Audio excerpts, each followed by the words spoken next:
Have you seen this? The follow-up to Aliens that critics, fans, and creators can all agree upon.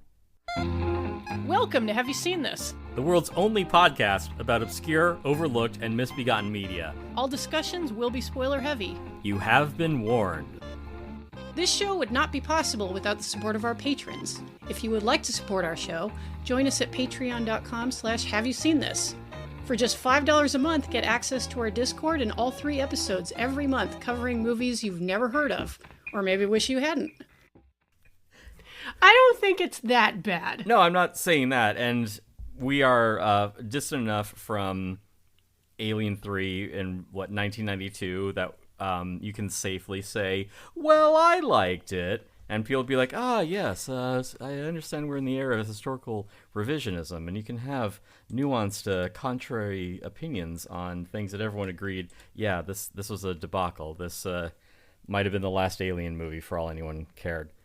Yeah, especially in light of the production. Right. Which, it's amazing they came out with anything at all. Yeah, I mean, that's really the heroic part of this whole story. And the other thing too that I want to raise is, like I said, given this environment of, everyone can have a hot take, like even just like insane left field ones. Guilty. I'm curious. Yeah. I'm curious what we're gonna bring to this, because I think that a lot of Alien 3's troubled production is familiar territory. We got a great director out of it. Working first feature. Yeah, working in basically just an unwinnable situation. We have a lot of great actors, a lot of, like we've observed before, this Alien 3 got kind of a Kroll treatment where you have a dog of a script being lent gravitas by some well-spoken English actors.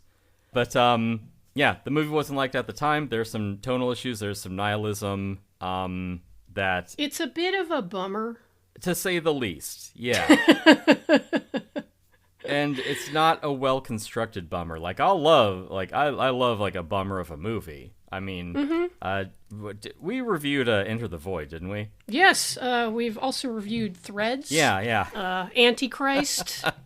we love our fun romps. Yeah. On Have You Seen This? Yeah, all delightful movies. Although it should be said, Enter the Void was also not successful. So. No. Yeah, I don't know. Yeah, like that's a bummer, because Enter the Void is pretty fucking cool, in my opinion. But we're not talking about Enter the Void. We're talking about the third Alien movie. Yeah, Aliens 2. People don't... Alien Cubed, I believe. People don't like a downer movie. That's the thing. How do you cube an Alien movie? Well, you push it through a fine mesh, and then you get alien cubes. Alien parts. Well, let me chunked tell and you formed. something, Tim. This production really was a fine mesh, if you get what I'm saying. Wordplay. You should write for the Carry On movies. Too bad they don't make those anymore. But one of these days. Reboot. Anyway, like, enough of our back catalog. Alien 3. I spent some time this week revisiting a lot of the franchise, because, a lot of those movies are pretty good. I think you'll agree, Tim. Yeah, since we're doing the safe bet movie review podcast because you don't want to lose listeners, yes, I think a lot of the Alien movies are good. Right. You know what's really good? The first 2 Alien movies. That is exactly what I was going to say. In fact, I was going to agree with the director of Alien 3, David Fincher, that the first Alien is a perfect movie. Yes. I watched it again the other night, and I was like, fuck, this movie is so fucking good. Right, yeah. It does a lot with a little. It starts from such a dead stop, which I like about movies. Like, the alien's barely a thing until it's kind of fucking your shit up. Yeah, and I am going to actually rein myself in, because I could spend another 45 minutes talking about Alien. I'll just leave it at saying I agree with Fincher. Alien is fucking perfect. Right. Just great movie. Second film. Not the same kind of movie, but hey, as far as like action sci-fi horror goes, you're not going to get much better than fucking James Cameron in the 80s. Right. Yeah.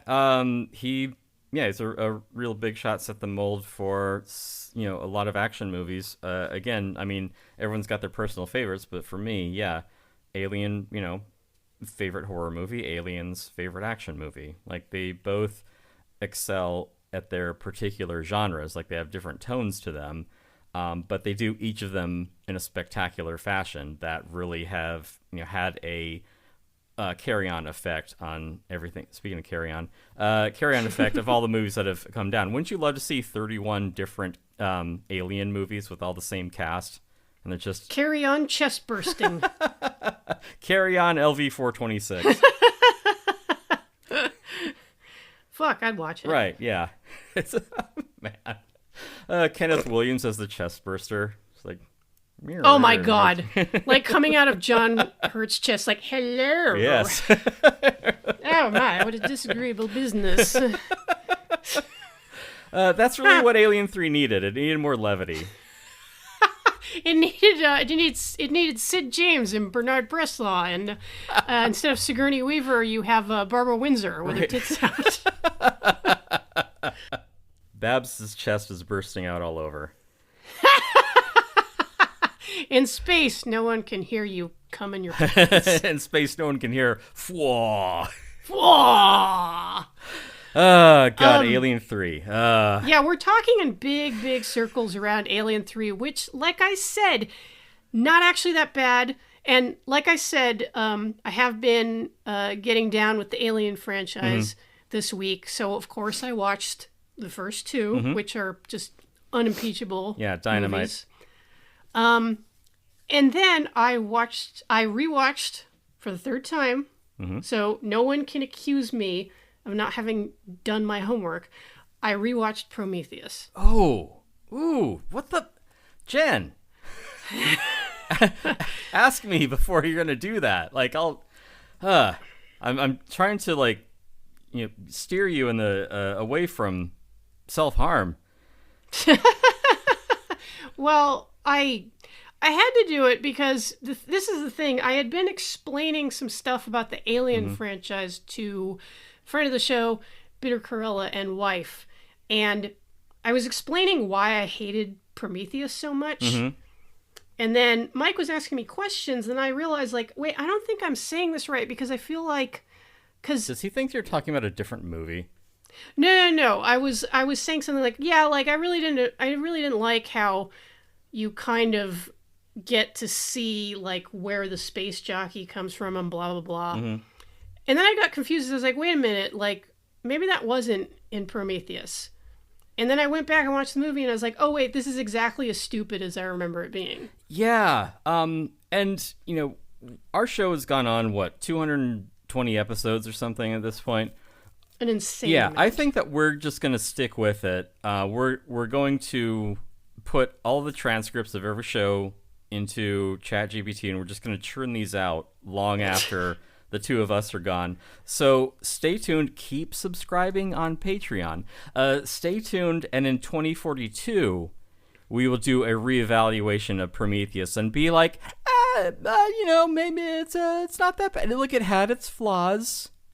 It had some great sets. They're just working in an impossible situation. Tim, I would sooner swan dive into molten lead. Why would you mention that, of all things?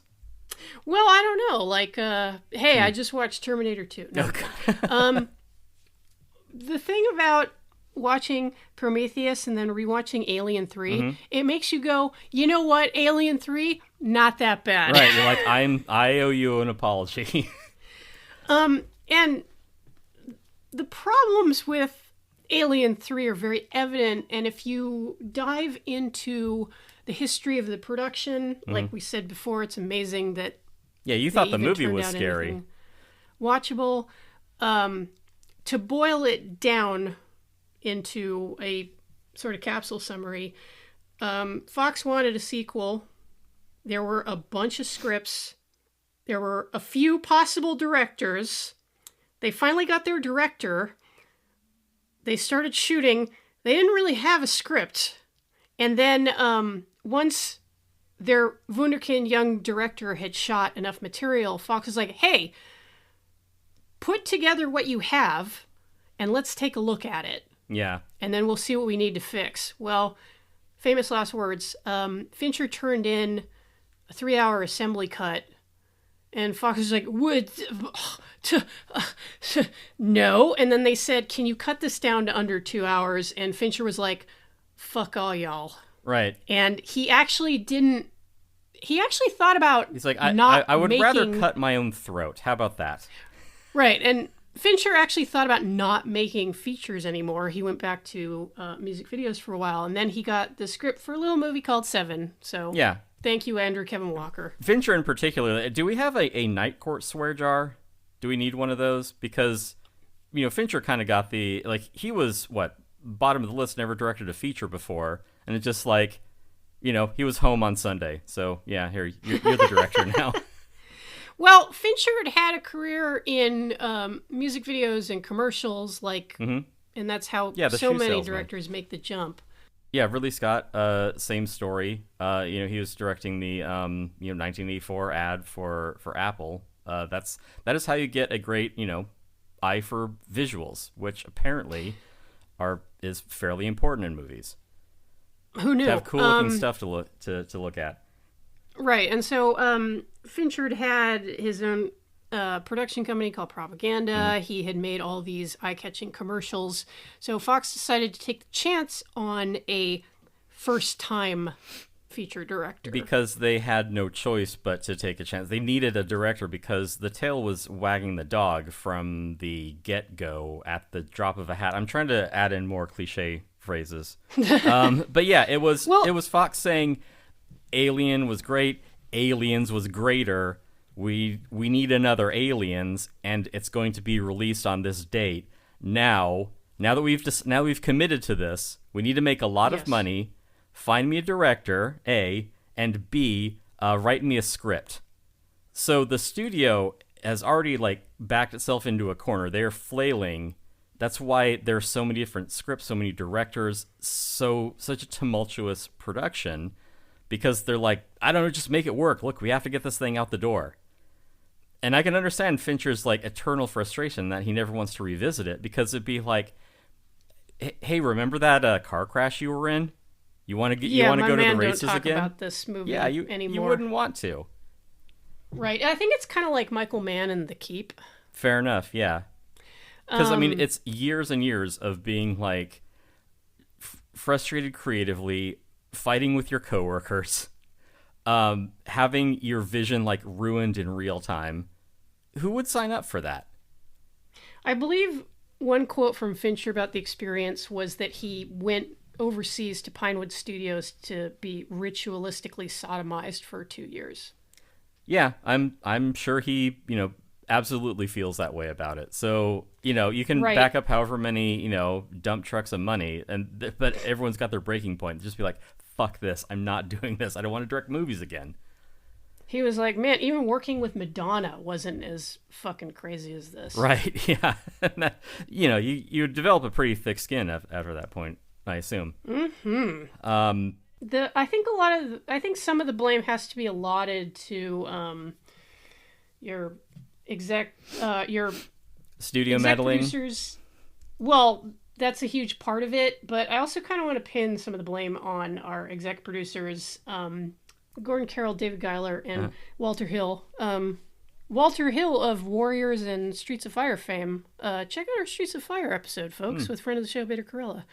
I feel like there was a lot of waffling and an unwillingness Streets of Fire. What was that movie's excuse? That's a very good question. Yeah. There's a lot of waffling, you said. Yeah, I still would rather watch Streets of Fire again than Prometheus, though. Oh, absolutely. Why would you? So there was a lot of waffling, not really committing to any one thing or another. Initially, they had booked Rennie Harlin as director. That would have been something, yeah. Yeah, funny aside here. A while back, I discovered that Cutthroat Island was on Tubi. And I was like, oh, this movie flopped horribly. Maybe it would be good for the show. I watched about 10 minutes of it, and I was like, I don't think I can sit through the rest of this. Even we have standards. You wouldn't know it, but... Yes, and I have sat through things more than once. Oh, you have sought out things. I mean, that's kind of disingenuous. Yeah, but Cutthroat Island, no thank you. Yeah, that's where you draw the line. As much as I love Gina Davis, no thanks. I'll stick with Earth Girls Are Easy. Right, yeah. I mean, because it's such a great musical. But this is another reason why Alien 3 feels like it was just clutched together. It's because, okay, so you got Rennie Harlan bailed, which was, I think, the right decision because none of these people could fucking commit to anything. They brought in Eric Red to do a draft. He later... The Viking from, like, the 1200s? Yeah, he came in a boat with a big dragon's head on the front. You know, he was the first to discover America. It's on his IMDb trivia page. That's amazing. Yeah. Like, he's had a long career, and varied, I must say. Yeah, he's had a career about 1,400 years long. Adventurer, conqueror, screenwriter. And Eric Red, of course, wrote the Hitcher with which starred Rutger Hauer. Mm-hmm. He turned in a draft that he later disowned. Said that the studio just was constantly like looking over his shoulder, and who can work like that? I cannot. I know from personal experience, I do not enjoy being micromanaged. I think very few people do. Yeah, but the studio is very, because of again, it's the studio needs money. We need a hit. Someone make a movie into a hit, please. Like, right. Just like the fundamental lack of understanding of your own industry. To be like, right. Hey, can someone make a hit movie? Yeah. So they got Eric Red took a crack at it. Mm-hmm. He was out. They got David Toohey, who later went on to write like Chronicles of Riddick. Well, he did Pitch Black before that, and that was well received. More than Chronicles of Riddick, I can tell you that goddamn much. I don't know a fucking thing about Riddick / Pitch Black stuff, except that I think one of those movies has Claudia Black in it, which I only know because of you. Yes. Pitch Black is great. There are good things in Chronicles of Riddick. I think there's some like repurposed story points in Chronicles of Riddick. The whole thing together does not hold. If you ask me, if you force me to choose between Chronicles of Riddick and Prometheus, I would have to think for a second. Ooh, Jesus Christ. Yeah. Wow, really? Yeah, really? It is a shame because Toohey did such a great job hyping that movie, and he did so well with Pitch Black that because Pitch Black's budget was like $20. But yeah, it was and it had Vin Diesel, before, when he was early in his career, before he just, was Fast and Furious for the next 20 years. Or 10, whatever. What is time? But yeah, he was able to like really hype up more Riddick stuff to the studios, and he's able to turn in a really just like ponderous, overblown, not really interesting, just overstuffed sequel to Pitch Black. Apparently the video game sequel to Pitch Black is actually really good. I know less about Escape from gaming than I do Butcher's about Bay. Riddick shit, Yeah, well, so. I don't know. I haven't played it, so I don't know. But yeah, Pitch Black is a great like return to like low budget space sci-fi where it's like, oh, we're set on a planet that looks like a unincorporated desert outside of an hour outside of LA. Like, oh, that's convenient. Right. So, Yeah. as much as David Toohey might have his strengths, he could not satisfy the producers of Alien 3. No one could. They got another director, a guy called Vincent Ward, who had done a movie called The Navigator, a guy from New Zealand. Definitely had his own unique and visual style. He came up with the idea of... What if the alien spoke? No, He came up with the... he... Does it have to be an alien? He came up with the idea of making the entire prison planet be made out of wood. Which is silly, yes. Right. I don't really know how that would work. I don't know either. I mean, And in spite of that, Fox said, yeah, sure. And they started building sets. Which is amazing. Can I talk about Traveler for a second? I knew it would come up at some point. All right. So what? Fury 161. That has a Class C starport. It's size 7, atmosphere 7, regular but tainted, hydrographic 6. It has a population 1 of less than 100. Government type is 13. It is a religious dictatorship. Although it can be argued its government type is 1, which is a corporate controlled, law level 10, tech level 5. They have about contemporary 21st century technology, but nothing works. Okay, I was able to get that out. That's all I. We should put that in the show notes. That's cool. Do you want to translate into something that I actually understand? Because I know less about tabletop gaming than I do about video gaming. I mean, which is less than I know about Chronicles of Riddick. Here's how. You're coming at such a disadvantage here, Jen. If only you hadn't killed off part of your brain watching Prometheus. One of the things that I think is underexplored in sci-fi and like space sci-fi, like we're seeing, is that everywhere kind of has the same technology level. Like the technology level of Aliens, like the Aliens cinematic universe, is kind of the same. Like you're going to find a CRT and a power loader wherever you go. So it is an interesting. It is a unique approach to say this planet, oh yeah, we just have like wood here. It's like tech level 2. It's like Renaissance level. And you're going to have to work within that constraint. It is, it's a change of pace. It is, I'm trying not to say interesting because I know I flagged you for that because interesting is a word that doesn't mean anything in criticism. Like interesting, like good interesting or bad interesting. Which is it? But it's different. To say, okay, you've been on a spaceship before, you've been on a colony on a terraformed planet where it's always perpetual twilight. What if we're suddenly in a situation where it's Renaissance level technology, all the structures are wooden, and everyone around you is a monk? Like, okay, when I say it all out like that sounds stupid. But also, there are no weapons because our lead actress doesn't like guns, and even less so after she did a movie with James Cameron. Right, yeah. Yeah, it's like, I think we're good. But that's kind of the approach that I'd seen other people more literate than I am describing the Alien franchise as just sort of a template onto which each director can kind of impose their own vision. So, yeah, a screenwriter can come along and say, I want to do Devil's Alley, but with an alien. Gotcha. I want to do Gosford Park with an alien. I want to do Dangerous Liaisons with an alien. What else we got, Jen? Well, as it turns Alien out... of Arabia. As it turns out, Fincher wanted to do Apocalypse Now with an alien.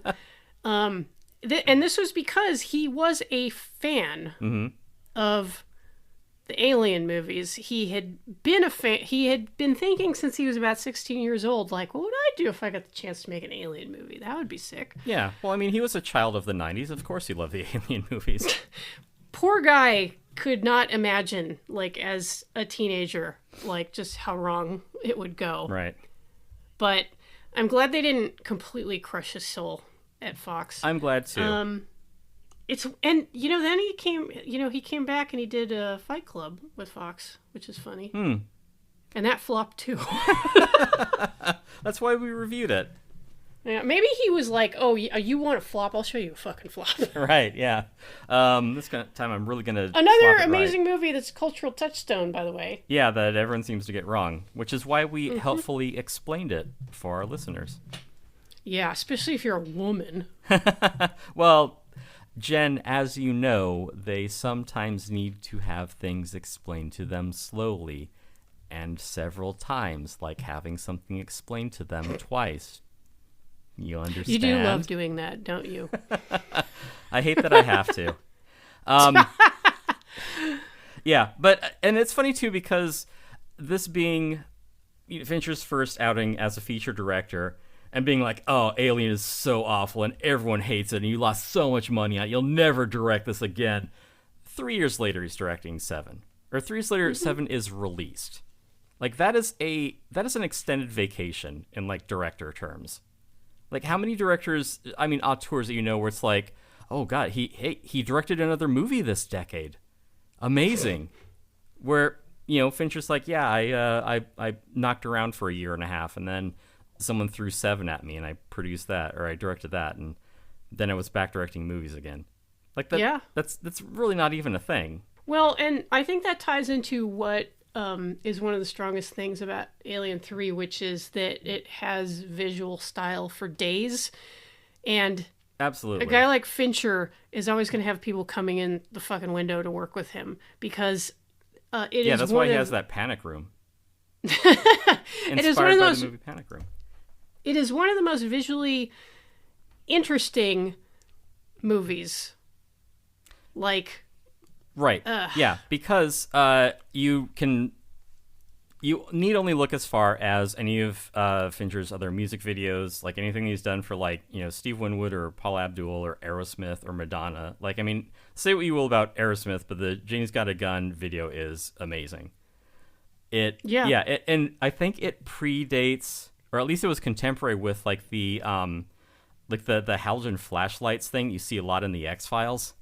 Just like, swaths of light cutting through the darkness. Like it has incredible visual style, and Fincher is definitely the right choice for making an Alien movie because, like you might have described, the lighting in it is, it's low key, it's shadowy, it's very steamy, humid, bloody, greasy, mechanical setting. Like it's futuristic, but it's also like very earthy and gross. Yes, it is as lived in as the previous movies, but in a different way because this is such a weird, hermetically sealed environment. It's like a fucking prison planet that with like a handful of bizarre fundies. Yeah. It kind of goes a step further from that lived-in environment, which came to prominence with like Star Wars, where it's like the future doesn't look like 2001 anymore.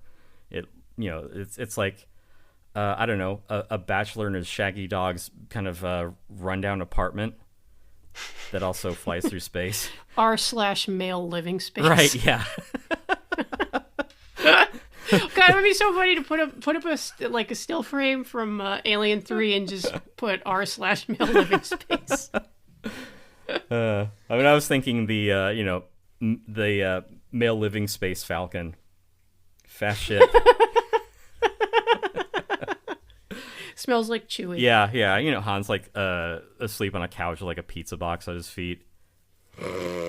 Yeah, and Xbox, yet he still crushes pussy. Oh, absolutely. He's got that swagger, and he's got an Xbox controller on the floor, whatever.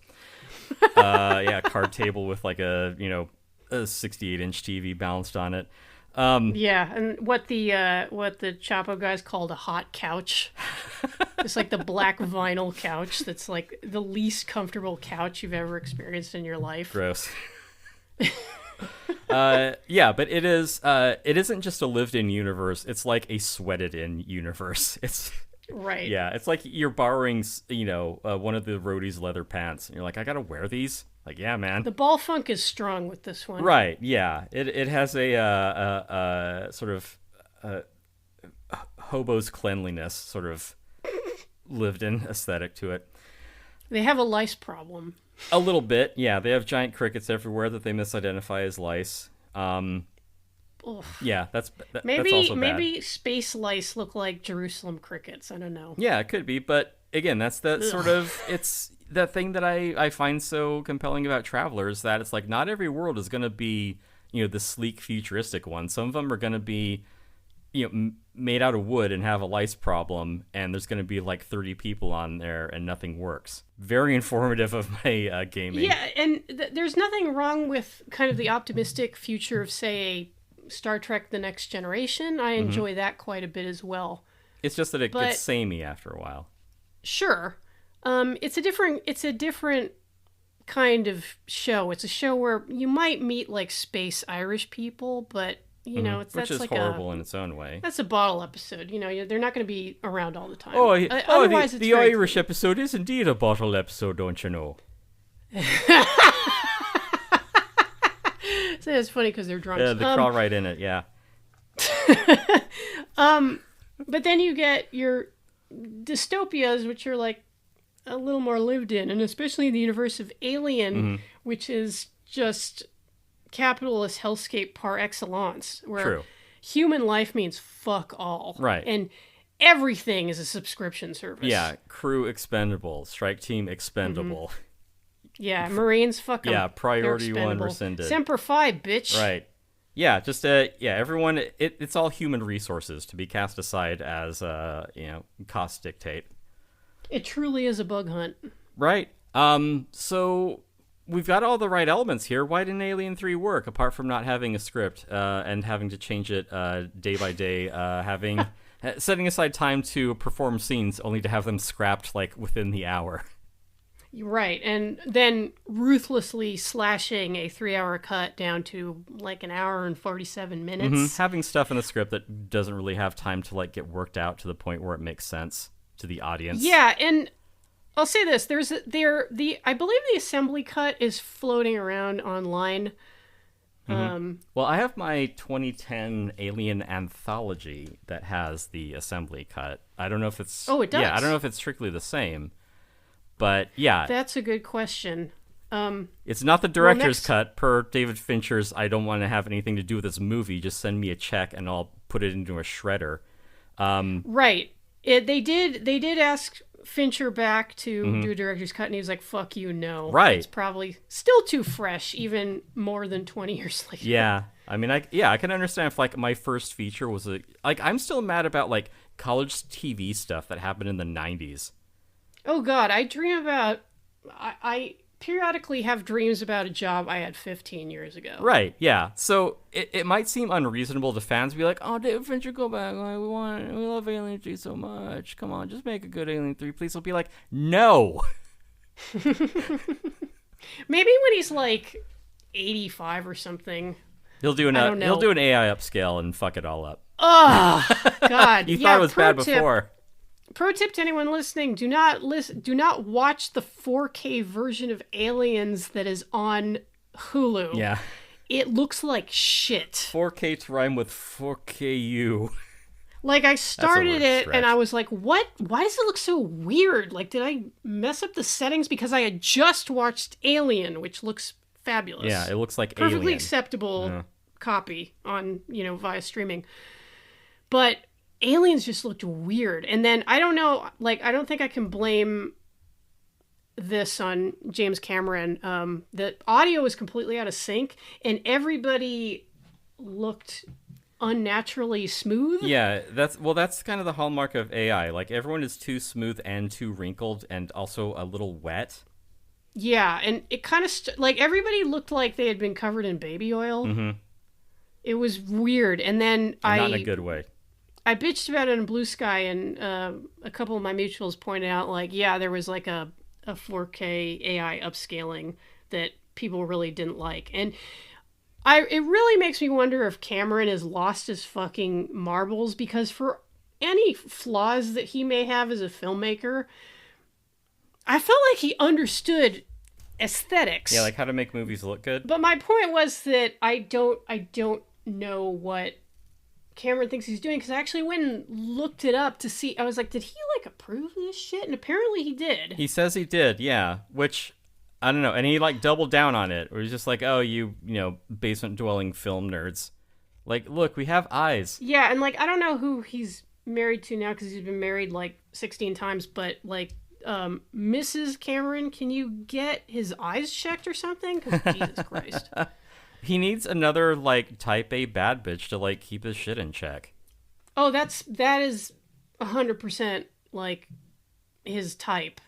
And yeah, it's like, obvious. It's these tall, leggy, assertive women. Yeah. Like, he writes them, he marries them. Mm-hmm. That's what he likes. You can see why he was so excited to get a hold of Aliens Yeah. and Sigourney Weaver, like just the baddest bitch in space. Well, I mean, Vasquez would raise her hand and say, "I just need to know one thing: where they are."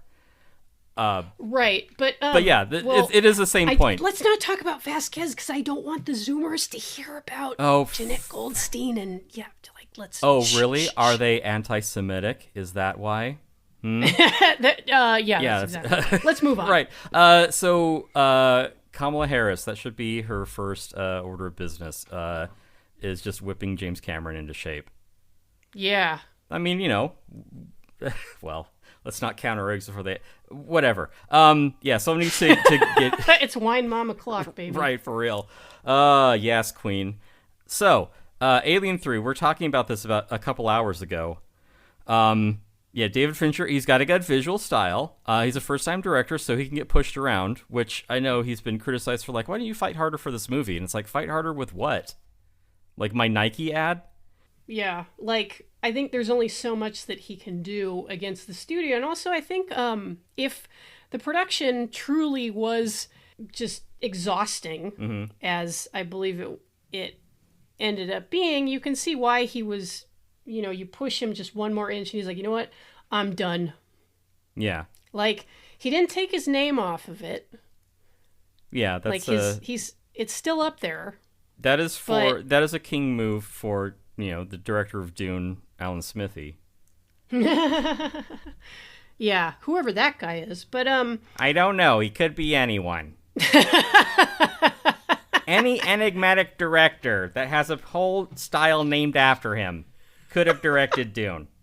That's Cigarette Lynch. You just imagine Indiana or whatever. Yeah.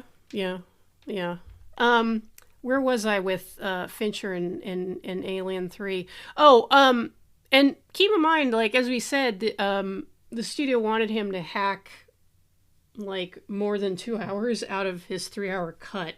Mm-hmm. Which to me is wild because, what's the runtime on Aliens? 2 hours, 10 minutes or something? Yeah, something like that. I can kind of understand that because...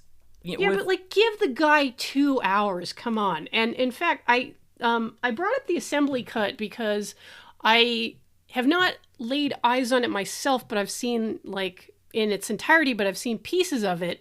And there's a lot of extra texture that would go a long way towards putting the movie across. And some of it, like what you were alluding to earlier, Tim, in your kind of traveler reverie, where it's a low tech planet. Like when they first find the shuttle or wherever with Ripley Hicks and Newt, they fucking pull it out of the ocean with oxen. Yeah, that's crazy. Which is cool. Yeah, because you mean we have animals in the future? It's motherfucker, you're in the future now. Yes, we have animals. It's kind of too bad they couldn't be fucked up Wayne Barlow oxen, but they already spent a lot of money. So yeah, budget was a concern. The initial plan was shoot this in space or have a giant alien attack the world, and they're like, "No, we don't have the money for that. We're here to make money, not spend money. Come on." Besides, there was already a movie with Unicron, so yeah. So, do we want to talk about the plot of Alien 3 at all? Well, that's the thing, is that you're saying, hold that thought, hold on to it tightly, just let me talk, and then when the noise stops, then you can say whatever you wanted to say. I mean, that's how I do this show anyway. So, Jen, I got to call you out for being let the guy have 2 hours. It's you have been a staunch advocate for the 90-minute or less movie. So to say, why can't Alien 3 be 2.5 hours? Give us some room to breathe. Tim? Yes? What is my favorite movie of all time? Mom and Dad Save the World. It is 78 minutes long. Try again. You have 2 more guesses. All right, your second favorite is probably, Alien 3, which is why we chose this. But I think that if neither of those were playing at the multiplex, you would probably hold your nose and watch Alien of Arabia.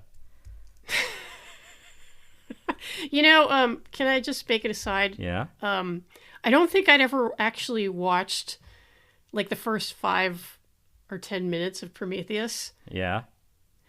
And when I saw that they were quoting Lawrence of Arabia, like directly, like they put a fucking scene from the beginning of Lawrence of Arabia.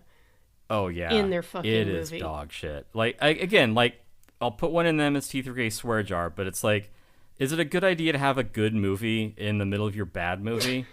Tim, did you get a raise or something? Because like you're putting a lot of money in the MST3K jar. Look, I mean, congrats if you did. Look, and it's your money. We got but... one more subscriber, so easy come, easy go. You know, it's Oh, all hell grist yeah. for the mill. Yeah, I wish it weren't like $10 a reference, but hey, I saw my opportunity and I took it. You gotta spend money to make money. But yeah, like that. And we're really good at the first part. That pissed me off. Yeah. But the point I was making is that I will accept a lengthy film in the right hands. Okay. You know, I didn't start Aliens and notice the progress bar at the bottom and be like, more than 2 hours? What the fuck? Oh, this movie is longer than The Substance. Right. So, hey, and The Substance is 2 hours and 20 minutes, and I'm not a fan. That's fair. Yeah. I haven't seen it, but congrats to Mubi for having A24 aspirations. I hope the next one is better. But right, yeah. Speaking of closing on 2 hours. You know what? Like Fight Club. Yeah. More than 2 hours long. Let Fincher have 2 hours plus. Yeah, let him and cook. I will actually shut up. Well, here's the thing. I mean, you've heard of several instances. I mean, in particular, there's like a 4-hour cut of This Is Spinal Tap floating around. Like, these are, like, the assembly cut is saying, here's everything that we shot. How much of this can we take out before the movie doesn't make sense anymore? And I can understand the studio being like, look, we don't need the scene of, Ripley getting a cup of coffee, or whatever. Like, sure. The thing of it, too, is that they're changing the script day by day. And so it's like, well, we have everything built. We have everyone here. We still have, -3 days left in our shooting schedule. Let's shoot the scene both ways and then just pick one of them. We'll find it in the edit, which is just like a cursed phrase. But boy, it was hard enough finding our last show announcement in the edit, let alone a 3-hour feature. Right. So they're shooting, like, Fincher's shooting everything that he can because, like, he doesn't know what the movie's about. The studio doesn't know what the movie's about. The producers don't know what the movie's about. It's somewhere between, it's on a space station and there's a virus changing people into monsters a la, William Gibson or Henry Gibson, I don't know. It's a monastery on, like, a planet where it's just the woods. An alien movie by Henry Gibson. Yeah. Oh, fuck. Very interesting, but stupid. I didn't mention the William Gibson draft. God damn it. Yeah, because there was one of those. Yeah. And I believe that is another thing which is out on the internet and you can look at it. And I think they adapted it into like an audio drama at some point. Yeah, it's also been a graphic novel or a limited run comic series, which is not bad. Especially. Ooh, I was going to ask if you had read it. Yeah. It's it could have used some tuning up here and there, but as a sequel to Needed Aliens, more wood. I know. It would trade it. Yeah, I'll trade cheap for wood. It was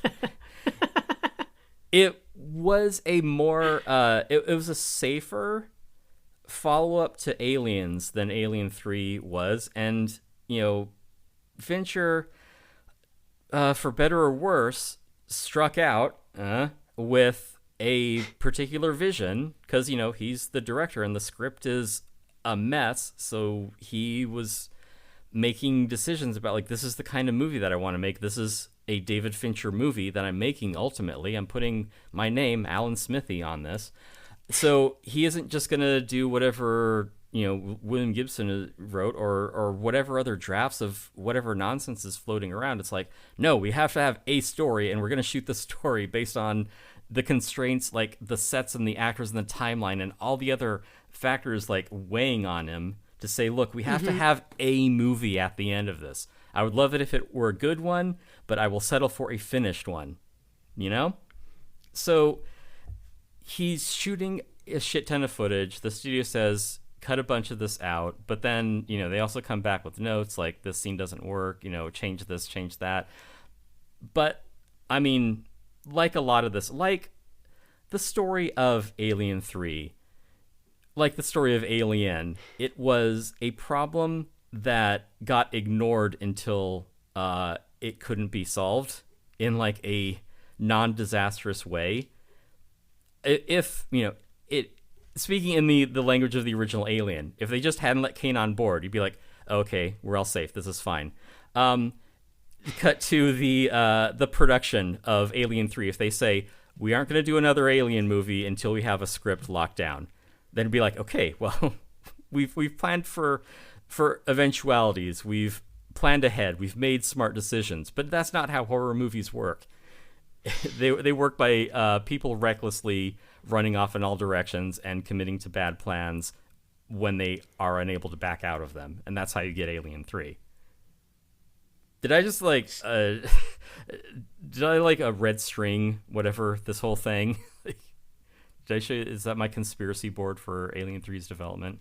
It doesn't sound especially conspiratorial to me, because you can draw draw one line from what you're saying. It's just by way of metaphor. You, the studio, put a release date before literally everything else to do with this production. It's like, we have to get a blockbuster tentpole movie will just happen. They happen all the time.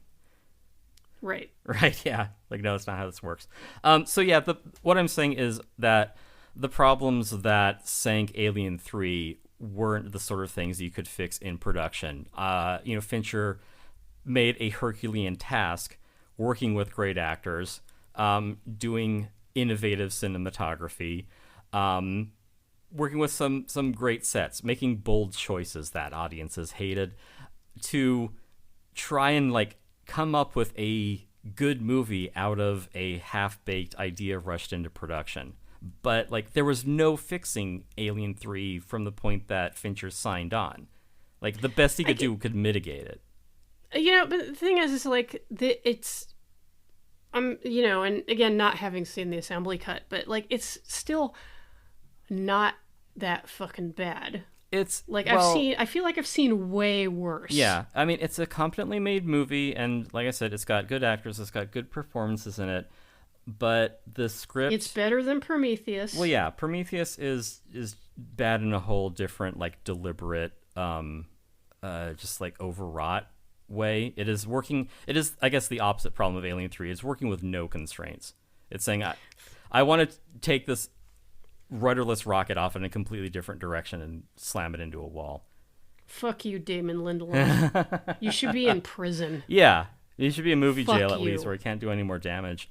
But for all of the production difficulties and faults that came with it, because there are some things about the script that kind of get glossed over, and you're like, yeah, that doesn't really make sense. How did we, even from the get-go, not to CinemaSins it, but it's how did that egg get on the Sulaco? How did we get Ripley here? Get impregnated with the queen alien? Yeah. And then there's a throwaway line where she's like, oh, it must have happened when I was in hypersleep. Oh, okay. Right, yeah. Now, let me ask you, Tim, because this is something which I found extremely dismaying on my first viewing of Alien 3, God knows how many years ago. What do you think about Hicks and Newt being removed from the story? I believe that was deliberate on Fincher's part to just be like, yeah, this is an even more nihilistic and cold, unsettling world because it's alien and that's what you want for the audience. But that, that was a mistake. That I don't like it. Yeah, that's what audiences hate, because Aliens was such a roller coaster ride that ended on such an amazing conclusion, that then to have the next movie start with nah. Yes. And you're like, well, fuck you, movie. There's no coming back from that. He's, as the director, Fincher's putting his stamp on it, being this is a David Fincher movie, and guess what? I'm going to eliminate off screen two beloved characters or 3. I wanted to destroy something beautiful. Oh, okay. Oh, so he's inspired by Fight Club. Yeah, but yeah, like the rest of the audience, I just couldn't get past that. Like whatever happened afterwards, and like I don't give a shit what happens now. Yeah. A bunch of lifers at the ass end of space. All right, so like, why is it important to get invested in any of these characters? Is the next director just going to kill them off in like the first 5 minutes? Yeah, and Cameron, it really deliberately set up a little nuclear family here. Yeah. At the end of Aliens, which is very, like you said, it's a roller coaster ride, and it ends up being very affirming. And then the way that Hicks and Newt are dispensed with, like Hicks gets impaled in his pod.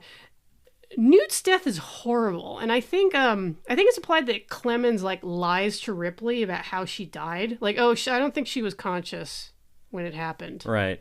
But there is a shot of Newt frozen clawing at the door to her pod, and it's like, okay, like after all this girl has been through, right?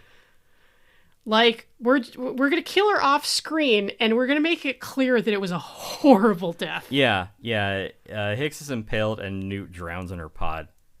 God, yeah, like that sucks, dude. And I'll say this: it gives Sigourney Weaver an opportunity to do some really nice work.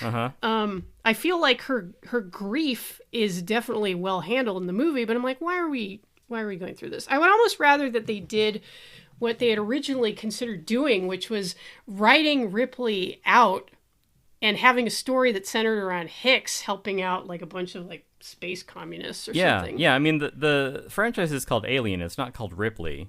And yet and even Sigourney Weaver was like, yeah, no, it's fine. Like, I don't mind not coming back as Ripley. Yeah, I would rather be a working girl instead. I would rather climb all over Harrison Ford for a while. Yeah. So, yeah, actors get tired of doing the same thing. It's understandable. And, yeah, it wasn't clear whether she's going to come back for a third Alien movie. And, yeah, like the Gibson script of following up with, like, it is, Hicks and Bishop, like, kicking ass on a space station. I know it sounds like a dumb action movie, but I'm just like, yes, let me have that. That sounds like a great time. Yeah.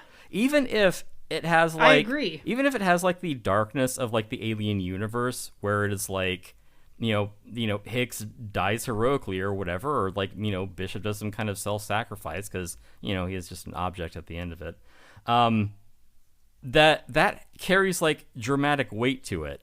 And even if it's like, something, I don't know, as hack as like, Saving Private Ryan, where it's like, Ripley's continues to be the sole survivor after, again, losing friends in it. It's still like, you give him like a decent exit. Like you get him a chance, you walk him off. You don't just like, give him like the Poochie treatment.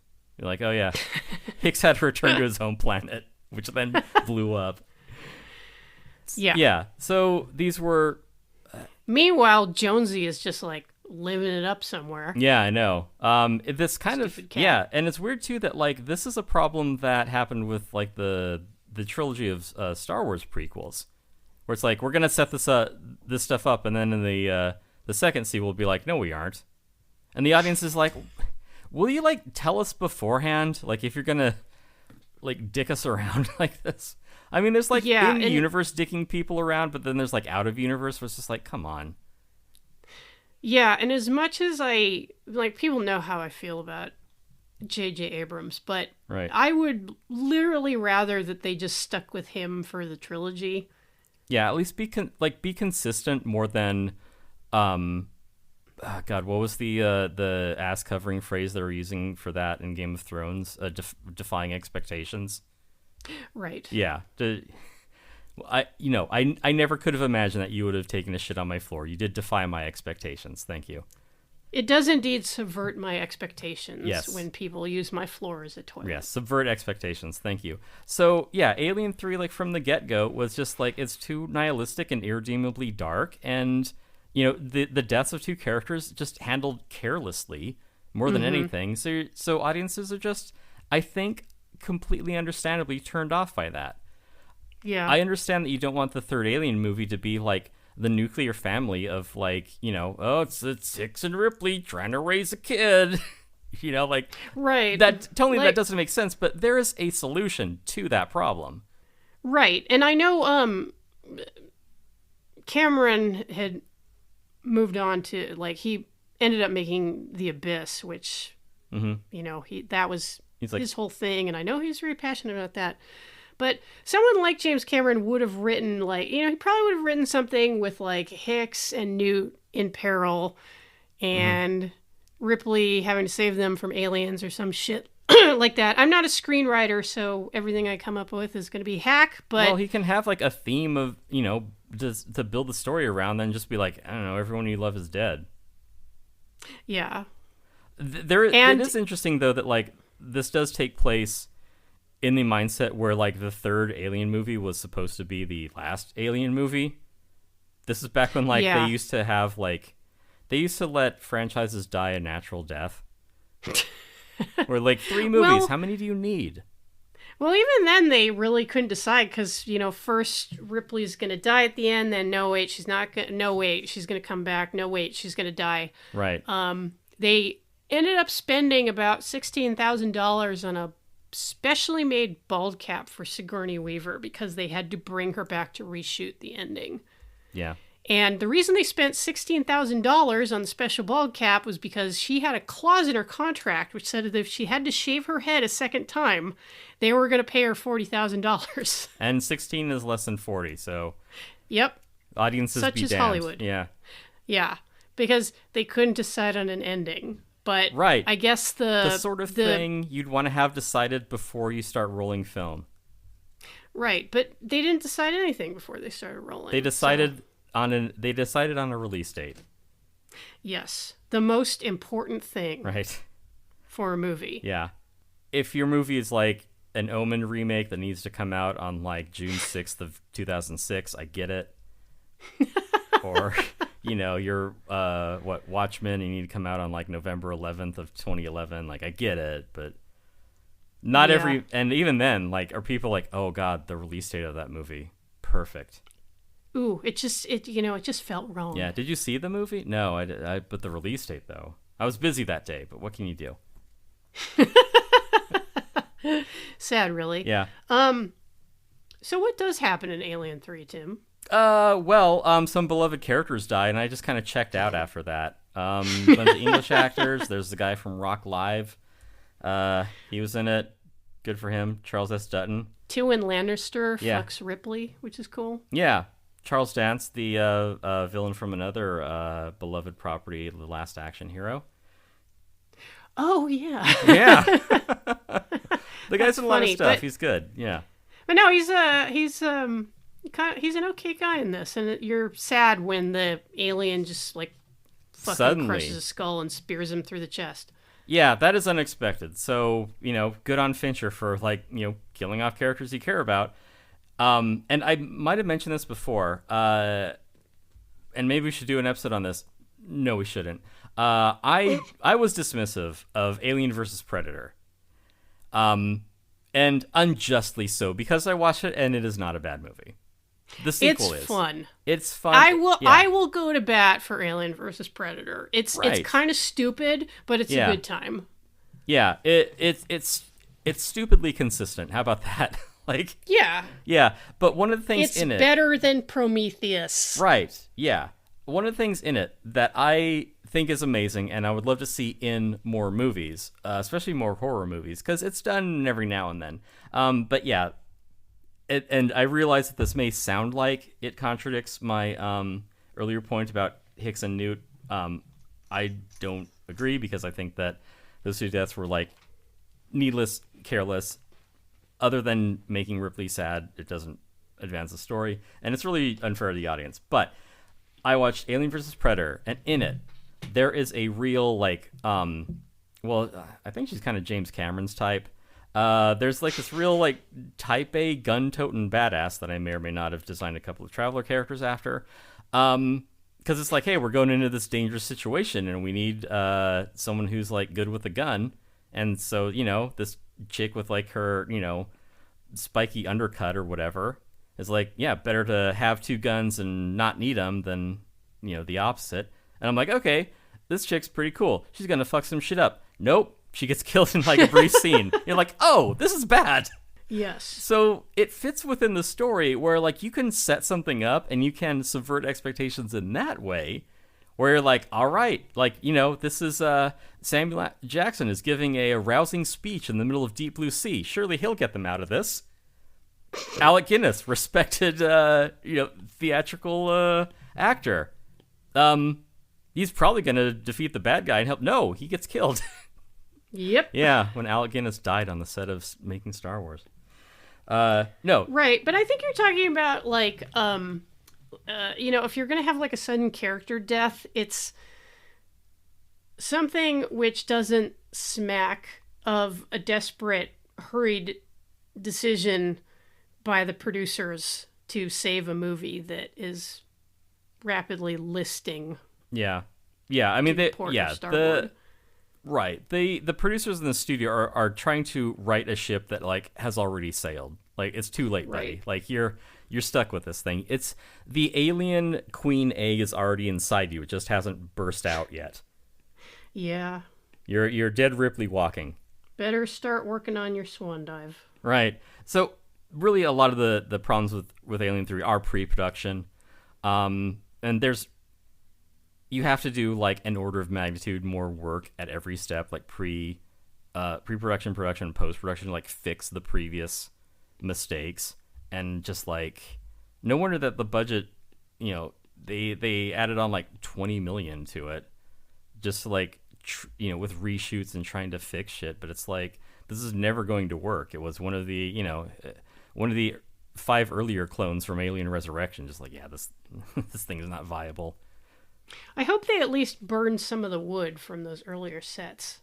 Yeah, it maybe, keep some homeless people warm or something. I've never seen Alien Resurrection. Well, if you like Joe Whedon dialogue and characters. I do not. Oh, well, okay, that's easy then. Yeah, speaking of characters, and speaking of, how they're portrayed in Alien Resurrection, like there's all the pre-production shooting without a script problems that Alien 3 had, but I think part of the problem is with it not resonating with audiences is best exemplified by them killing off Hicks and Newt off screen. But Hicks, Newt, Bishop, Hudson, Vasquez, Drake, Gorman, Carter, Burke, Carter J, Parker, Brett, Lambert, Ash, Captain Dallas, Les Kane because he's on screen for 20 minutes. I know these names because these are all memorable characters. Mm-hmm. Even just like, Joe Schmo trucker, bitching about the shares issue in Alien, and like a group of like, cocky Marines just kind of like joshing around with each other, griping and complaining, giving each other shit. It's it makes for memorable characters that helps you latch on to the story, and I don't really feel like we have that in Alien 3. No. You have a bunch of fairly undifferentiated bald guys. You do notice Holt McCallany with a teardrop tattoo. Yeah, he's all like young and hot. Yeah, like a Fincher stalwart. Right, yeah. I do love when right before he's about to rape Ripley, he puts on his goggles. Hey. Like, I'm going in. Right, yeah, well, always wear protection. Eye protection. But yeah, he's one of the Project Mayhem goons in Fight Club. He's one of the guys in Mindhunter. Sorry, Jen. Yes. Yeah, I don't want to bring that up because triggered. I know I'll send you into just like, well, see, like now I'm mad. But, I know, right? But yeah, it's great seeing like Holt McCallany. Like he has just like this. I mean, he looks like a guy who got a life sentence for rape because he's just so good at it. He's good at raping. Yeah, it's like we can't have you walking the streets here. Like you are changing the whole rape game. Like, no one else can keep up. Yeah, and it should, this should be like a pretty interesting premise. Mm-hmm. You have the ultimate survivor woman like landing on a planet populated exclusively by double Y chromosome criminal freaks. Yeah, like she's the only woman like surrounded by just a group of just like weird maladjusted men. It's like Jen at a Rush concert. No line for the bathroom. But yeah, so already a hostile enough situation, you would think. Yeah. Oh, we didn't mention Charles S. Dutton, who just crushes. Right. No, we did. Rock from Rock Live.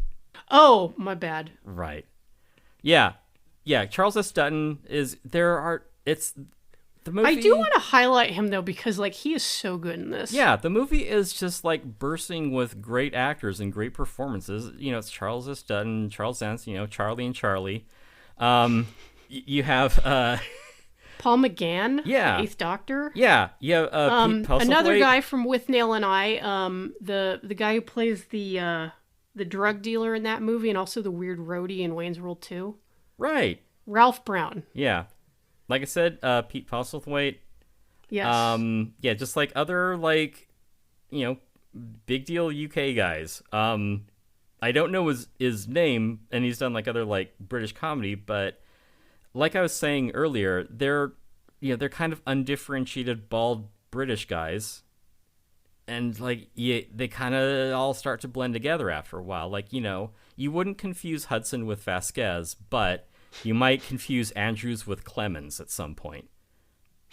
That's true. Yeah, I think that is because they killed off a couple of popular characters from Aliens, but they didn't replace them with anyone. Like. Again, Charles S. Dutton's performance is great, but his character is not really textured in like a meaningful way. Yeah, he's kind of one of the few who's even given anything to do because he is sort of a de facto leader among these people. He's a guy, even though he says he's not officer material, but he is willing to step up to keep order, albeit in a crude way. Yeah, like he'll bust some heads to like, keep things on an even keel. Right. And he's very invested in whatever religion they have going on this godforsaken rock. Yeah. It's a matter of like keeping people in line, keeping things like giving them a like an order to follow, like giving them rules. Giving people a framework so things don't just fall the fuck apart. Right, because you have rapists and murderers and like junkies apparently, the three worst criminal types. But yeah, so it's like you got to kind of establish some kind of order and be like, look, we're all cast aside by society, but we're all brothers here, and that keeps them from turning on each other, right? Because otherwise it would be a fucking bloodbath. Like it would be like Short Eyes, basically. Yeah, because there's two guys and a couple dozen inmates and no weapons, and it's like, well, this can go feral at the drop of a hat. So yeah, Charles S. Dutton's character Dylan, he's there to like sort of enforce this morality, and he only really gets like one line to be like. Lady, I'm not a guy you want to know. And it's like, well, is that illustrated at any point in the script? Yeah, it's like that hint of danger is supposedly there, and you definitely feel it just because of the scenario. Mm-hmm. Like as soon as you learn about where Ripley is landing, you're like, oh yeah, this is gonna be this is a tough one. Mm-hmm. Godspeed, Ripley. But yeah, you don't really get that sense. It's mostly like the warden like yelling at Charles Dance about like not letting her wander around. Right. And his motivation is just like, let's keep things on lockdown. Like don't introduce any unnecessary variables, because it's also like, who is this woman? All we know is that she was part of a strike team that got eradicated Like, Yeah. I don't want any trouble. I don't want, a woman amongst like our all male populace, because that just creates problems. And like, that makes sense. I understand too that the warden is, kind of a functionary, because again, like the life path system in Traveler, what kind of person ends up, like him and 85 doing like a 5-year stint at the ass end of space? It's like, clearly, like, you've made some mistakes in your career. Like Charles Dance's doctor, it's like, you're a doctor who also kind of, maybe prescribes some opiates to himself as well. It's not a plum position, in other words. Right, yeah. This is not an enviable position. And like, the thing, to my point earlier, the thing is that a lot of the characters, performances aside, don't really stand out, with the possible exception of 85, because he's a running joke. Right. Like, he's the Rimmer, from Red Dwarf of his prison colony. Just enjoying his piping hot gazpachos. Why didn't they tell me? Yeah, so that is, there are a number of characters in that, but I mean, not significantly more than there were Space Marines and Aliens or crew of the Nostromo. But still, like, there's the warden, there's the doctor, there's the crazy guy, there's the preacher, but we aren't getting like, we aren't getting human moments like we do in the other movies. And that really is what lets audiences latch onto these characters. It isn't, hey, Vasquez, you ever been mistaken for a man? Or worn brown face in a major motion picture. That one's for the Zoomers, all right? There. I'm woke. I'm with it. What a cool guy. Yeah. And it isn't, Parker, choking down whatever shitty food they have and telling, Veronica Cartwright that there's something that he'd rather be eating. It's a very hostile working environment. Yeah, again, not cool. Parker, you're canceled. Unfortunately, he got canceled by the Xenomorph, so there isn't a hell of a lot we can do. trying to save God, I just call her Veronica Cartwright. What's her character's name? Lambert. Yeah, Lambert. Yeah, trying to save Lambert. So, And besides, it's kind of implied that Ripley will fuck anything, apparently. She's an adult woman with needs. That's true. I shouldn't judge. I'm not judging. I'm just saying that she sleeps with a doctor who's a junkie. There is a scene cut from Alien where she's talking to Lambert, where it's like, hey, did you fool around with Ash at all? Because he seems weird to me. It's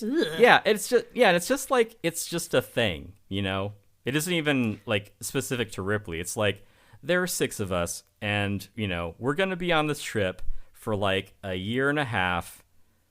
Things happen, right? So, does that come out as white fluid too? Yes. That makes sense. No, it's red. Ah! Yeah, it's like, God, there's your body horror. I came so hard. Yeah, I came blood. No, because like, I think that happened in a Sandman comic. Gross. It's like I don't know. It's like it's a sacrament or something. Mm-hmm. Oh. No, but like I'm forgetting the specifics, but I think in the like original Alien script, it is at least alluded to that like Dallas and Ripley were like sleeping together, because it's just a thing, Yeah. Like, it doesn't matter. Like it. I mean, Tom Skerritt is like just a hot 48-year-old man. Absolutely. How can you resist? Yeah, well, he's got that Chris Christopherson thing about him. Rest in peace. Right. And also, again, who the hell am I to judge? Have you worked on a movie set? Yeah, well, I mean, it's like right. Like any place where the sexes are thrown together. Mm-hmm. There are going to be shenanigans. You're in a high pressure environment and you have a lot of downtime. Yeah. Right. Just look at the Olympic Village. Yeah, oh, absolutely. Like, they had to make, like, cardboard beds so the athletes would stop fucking each other. They probably figured out a way, though. Oh, yeah. I mean, you think that they're using those uneven bars all the time? You think they come meet me at the pommel horse, Yeah, baby. you think they got a guard out in front? No. Yes, geez, what the how do we even get on this? Yeah, so she's like, Ash is a weirdo. Yeah. He doesn't want to fool around. I think I've got no willy. And as it turns out, he is kind of weird. Yeah, yeah. He's I guess they're not fully functional like Data. I don't know. They didn't get into that. I mean, I have a fanfic that explores these topics. Subscribe to my other Patreon. We'll post that in the Discord, folks. Right, yeah. But anyway, so like 85 is one of the few memorable characters from Alien 3, and that ultimately I think is its downfall. It's Ripley, who you know, and like a bunch of guys who you don't know, and no one else from the last movie, so you don't care. And you mix them all together, and like, you know, I don't care if this guy, you know, directed Roll With It. Like, I'm not invested in this story, and that's really what it comes down to. Fair enough. Yeah, I can talk for another hour if you want me to. I can tell. Yes. I do. Yeah, I mean, like, you're right, because there was all this like extra stuff with Paul McGann's character. Yeah. Sort of throwing his lot in with the xenomorph. Yeah. Which is kind of wild. Yeah, because he like goes crazy. Just, you know, he's traumatized. Saw it kill a couple of his buddies or his brothers, I guess. But that just got thrown out because now we don't have time. We need to fit this into multiplexes. Yeah, and even Holt's character, like that had like the just the wisp of a dramatic arc, because like he actually went through different changes as the movie went on. He has a meet cute with Ripley of a sort, where him and two friends try to force their acquaintance upon her. Then his friend dies after their first plan of like luring the alien into like the toxic waste bunker to trap it. Like that goes sideways. And like his friend dies, and this is all in like the 2003 assembly cut.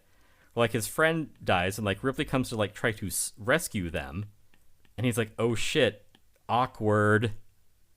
It's that woman I tried to rape 2 days ago.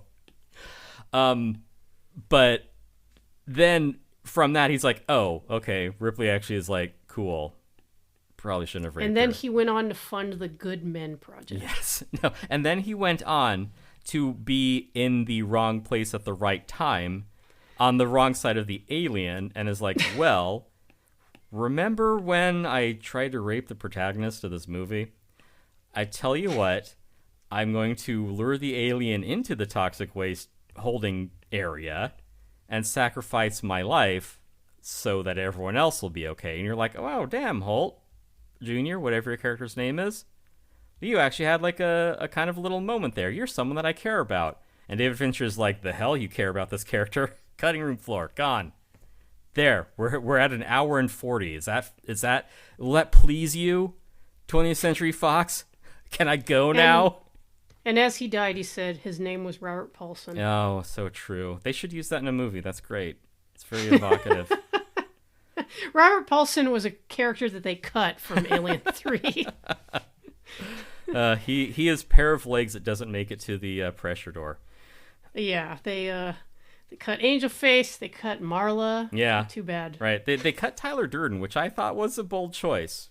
Yeah, crazy. Yeah, but you know, Fincher wanted to put a stamp on it. He's like, all these characters that people want to see in movies, to hell with audiences. Yeah, fuck you, audience. Yeah. And then he made the girl with the dragon tattoo. I don't know. I never finished that movie. It's too long. Yeah. And at the end of it, you're like, all right.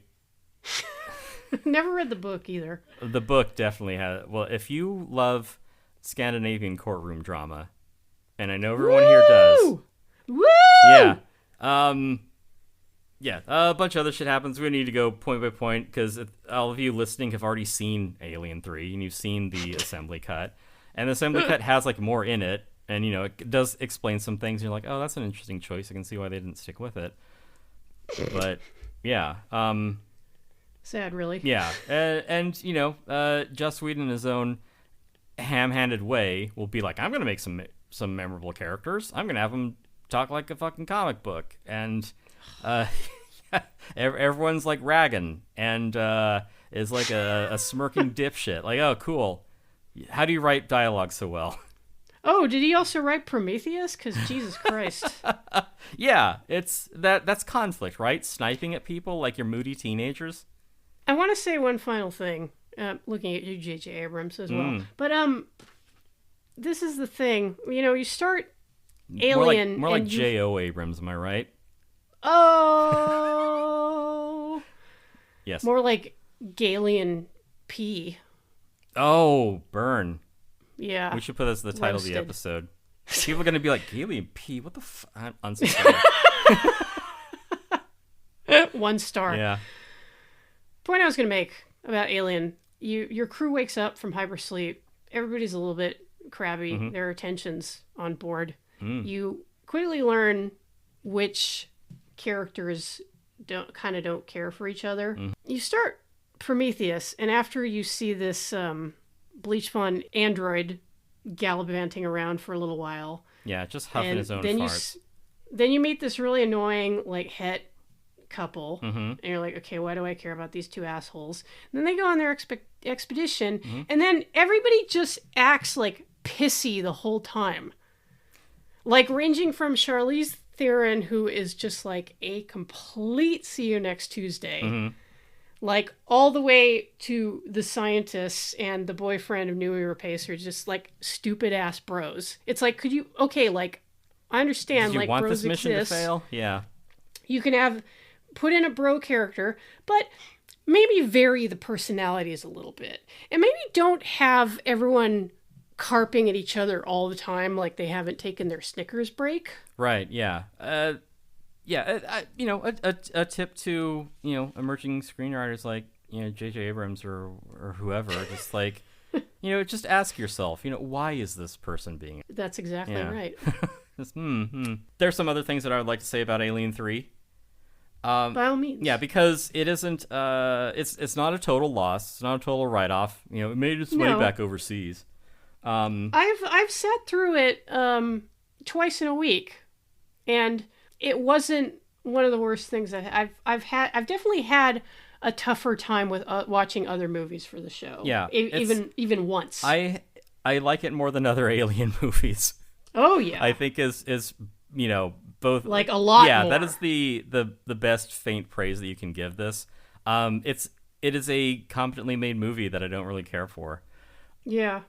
It's interesting in light of Fincher's later work. Right, yeah, you can see, all the stuff's there, and there's some cool filmmaking techniques in it too. Not least of which the sequence where they come up with the plan of saying, it's afraid of fire. We use a bunch of this, flammable goo that we have to basically force it into this, this vault, and then we capture it there because these are the tools that we have to work with. Hint, players overcoming adversity with limited resources, huh? But they're able to force it in there, and the sequence of it going wrong is fantastic. And I'm speaking specifically of the 1992 edition because it runs better than the assembly cut. The assembly cut is maybe clearer, but there is an elegance to the way that sequence completely goes fucking sideways. It, not least of which it is, just to go like point by point, they're spreading the flammable goop everywhere to like selectively light the tunnels on fire to force the alien into the vault, right? But there's a guy who like misplaces one of the flares, and as he's like reaching for it, he's like looking over his shoulder, and just like the tiny little sliver of the background of the shot, there's like the alien like peeks up into frame and then disappears, and you're like, hello. Yeah, it's like, oh, this is bad. So like, yeah, and he drops the flare among the highly flammable liquid, and we have this like Oopsie. beautiful, just like enigmatic slow motion anamorphically distorted shot of like the flare, like like slowly falling into like the pool of flammable liquid, and then that flashpoint that sets the whole thing off. It's out of place, but in like a visually compelling way. And yeah, shit blows up. You got inmates running around on fire. Like like all the like background characters in this have been killed off in this one sequence. Finally, they pull the sprinkler system to put the fires out. You get some very elegant economical visual storytelling by showing a bucket that had been superheated being instantly cooled with water and then splitting open. Thermal shock, baby. Yeah, it's like that is so like focused a shot that you're like, this is important. You'll need to remember this later. But it's done with such an economy that it is, it's beautifully elegant. There's also a really drawn out crossfade through like steam and fog of the aftermath of that almost looks like heavenly, because you've just witnessed like a ton of characters die, and like all the action and the chaos stops when the sprinkler system activates and you get all the steam coming off of the quenched fires, and you have this silent procession of characters that you may or may not have seen before that may or may not be dead. So you're like, are we watching like just a parade of like the ghosts of these like now dead men? No, you're watching, it's doing a crossfade to the survivors like cleaning up the bodies. But for a second you're like, did this movie just get like metaphysical on me? Studio wouldn't let him. Right, yeah. But I mean, despite, just not being invested in the movie because he killed off a bunch of characters and introduced ones that aren't really interesting, there are sequences in the movie, like the director, I guess, is pretty good, but there's sequences like that of just the disaster and the aftermath that have a kind of dark beauty to them. I agree. Okay. Oh, good. I thought we were gonna have to fight about it. Yeah, they trimmed down that whole event from the assembly cut to make the theatrical release. One of the other like plot point things that fans quibbled about, which if you like the story and if you like the movie, you wouldn't quibble about it. You just like let it get hand waved away. You're like, whatever, it doesn't matter. But an alien that gestates inside Ash for like a day or two takes like a week and a half to get its shit together in Ripley. Now, keep in mind, you really aren't going to like in Alien Romulus, where like an alien will gestate like within the hour, because, for narrative convenience, it's like whatever. An alien takes as long to gestate as as the story demands. It did occur to me multiple times, yeah, watching alien movies this whole week, where I was like, that's a complex fucking organism, and gestating a human takes 9 months. Yeah, or it takes 9 women 1 month. A horse takes like 11. An elephant takes 2 years. Yeah. Again, complex organisms, and as the androids keep reminding us, these are extraordinary specimens. You'd think they'd take longer to cook. Right. Well, it takes however long to gestate as, a murderous engorged penis takes to. But I'll say this, when I found myself asking how Ripley got impregnated with the alien queen while I was rewatching Alien 3, I actually explained it away myself. I was like, oh, well, I was like, why didn't this come, like, ripping out of her, like... immediately. Yeah, like, a while back. And I was like, oh, well, it's a queen. It probably takes a little bit longer. Yeah, it's got to... And you know what? Like, you will spend some time with quite a few of the Alien movies, like, justifying stuff to yourself. But, whatever. Like, the germ of these movies were, like, 50s... monster flicks. Yeah, it's like you need a big bad. It's good enough. Right, yeah, it's a scary infection that you can't deal with because of your state's restrictive laws on healthcare. Yeah, and it's got to be like Michael Myers. It's just got to keep coming and coming and coming. Right, yeah. To the point where you can't stop it with molten lead. Yeah. That's a problem. Right. Yeah. You got to wait for it to harden like a magic shell. Ooh, Alien tasty. covered in chocolate. Oh, Tim, you know what we haven't talked about? The dog burster. That's right. The efforts to create a believable dog-shaped alien effect led to perhaps one of the greatest word coinages of the 21st century in a Cracked article. A portmanteau for the ages, yes. Yes, where when they were talking about during the production of Alien 3, when they were like, hey, you know, maybe we could put like a kind of alien costume on like a whippet. Yeah, on like a dog. Yeah, we can have this little, you know, this dog burster basically scurrying around. And then they did camera tests, and, you know, it turns out like it's not that scary. And in fact, as they described it in Cracked, adorifying. Yeah, it turns out that man's best friend for the last 40 millennia doesn't make for like a good monster necessarily. I mean, especially not a little sweetie pie like a little sighthound. Right, yeah, like maybe like a Cujo or something. You'd be like, yeah, okay, I get it. But it's like something that is like, you know, just like frail and nervous with like, you know, big watery eyes. Be like, could I put my extra jaw through your cranium, please? Do I get a treat for wearing all of this? Yeah, and like you'll see like VHS screen tests of this thing just like trotting by, and it's like you want to like play a little like xylophone music to just like oh, there it goes, it's alien. It's so cute. Yeah, so it does not work, which, you know, good on them for trying. Yeah, Jonesy is one thing. Yeah, I mean cats are dog evil. burst like, or something else. Although Jonesy's cold as fuck, like the way he watches Brett die. Right, he's like, yeah, meow, I'm not helping. Not getting involved, meow, meow. Yeah, like extremely cat-like to be like, meow, that looks like a you problem, meow, meow. Yeah, well, that cat is just like, oh man, I would love to be doing that right now. I did that to a rat just this morning. Right, it was yeah. delightful. Yeah, no, it's like, yeah, game, respect game.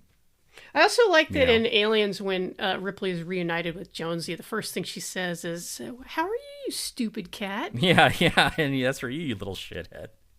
Yes, little stupid puss. Yeah, so definite cat owner. Like, you know, she knows the lingo. She's dealt with them before.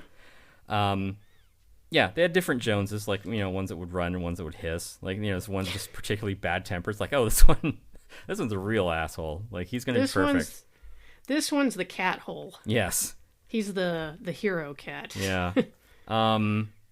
Yeah, there was other good stuff in this. Not just the the slow-mo shots, but like the anamorphic lens from the POV of the alien. Yeah, that's really cool. Yeah. And I like that they even do like a little flip with the Steadicam. Yeah. Like when the alien is running on the ceiling, and then you hear like one of the prisoners yelling, "It's on the fucking ceiling!" Right. Yeah. They did cool shit with a movie that was like never going to work. Even there are a couple of gags in there, like no running with scissors. There's a part where after where the warden is like in the middle of his basically speaking of Deep Blue Sea, he's like, this is room of control. We're gonna get our shit together and kill the alien, and then he just is gobbled up. Yep. There's like the scene immediately afterwards. Like we cut from chaos of like one minute was just like shit, and hard cut. Hours later, darkened cafeteria, and there's the one guy like with the mop, just kind of like anxiously like looking ducking up as he's cleaning. He's like, "Oh shit, right, shit, yeah." shit." Just a fun little like human moment. That wasn't enough to write Alien 3 with movie-going audiences. Yeah, I mean, they were expecting either like ice in your veins horror like the first one, or maybe like a souped up thrill ride like the second one. Yeah, they were expecting Aliens too. Yeah, instead you got like monkish incel prisoners. Yeah, a lot of ideas that don't really gel and don't have the opportunity in being in such a chaotic environment to like really develop into like a solid performance. Like you have people, stalwarts doing their best with what they're given, but what they're given isn't very much. Right. Yeah. There's a nice scene with Ripley in 85, where they're sending a message out to Weyland Yutani to be like, hey, we captured the alien. We're gonna like kill this thing, right? But Ripley is having 85 write the message, and he's like, well, what do you call it? And she's like, they called it a xenomorph. And he's like, how do you spell that? That poor guy. Yeah, his like fingers are like hovering at the keys, like Z. So yeah, like more of that would have made sense rather than just being like as dark and nihilistic as it is. And I mean, don't get me wrong, I like dark and nihilistic movies, but like you have to care why shit sucks so bad. Well, there has to be a vision, and there was not a unifying vision. There was just trying to get product out by a particular date. Right, yeah, which always ends well. I do feel like this is a case in which studio interference just basically squeezed the life out of something. Well, yeah, I mean, like I said, they're trying to ride a ship that had already sailed. Like, I mean, studio notes are a roll the dice every time, because either it's like, this thing is stupid, don't do that, or it's like, can the alien be drinking like a Dr. Pepper in this scene?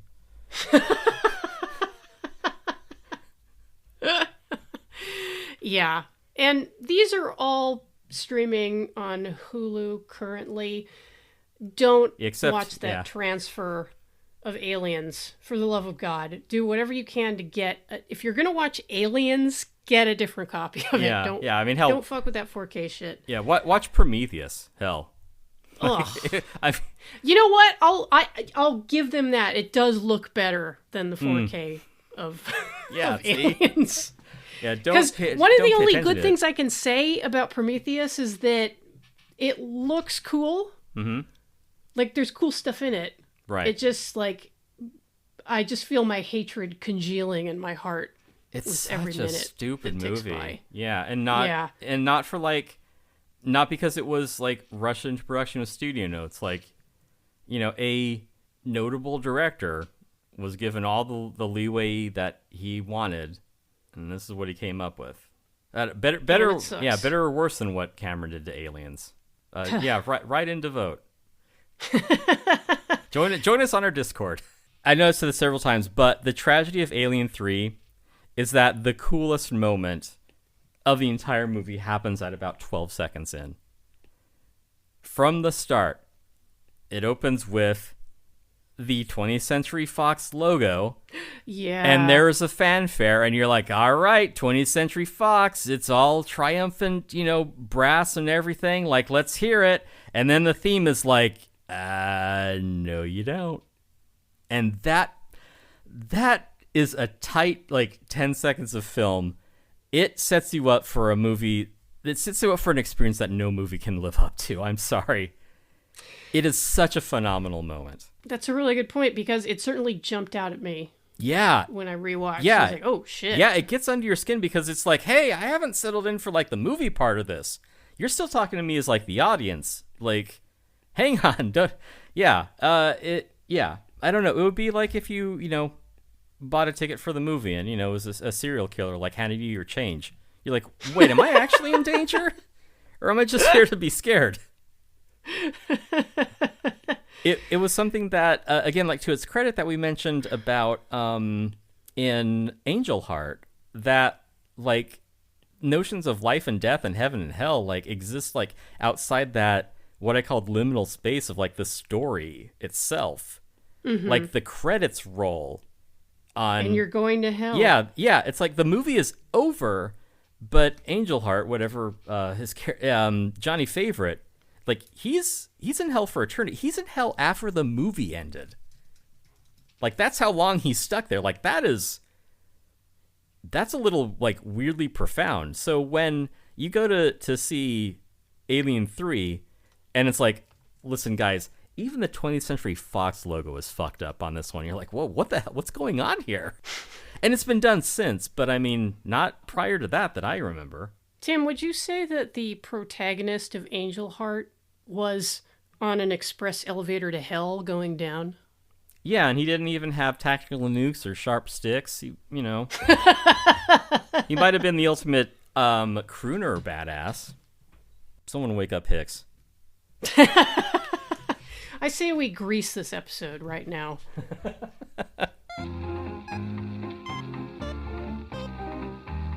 Thanks for listening. If you enjoyed this episode, you can get 2 extra episodes every month, plus access to our growing catalog of reviews for just $5 a month by going to patreon.com and searching for Have You Seen This?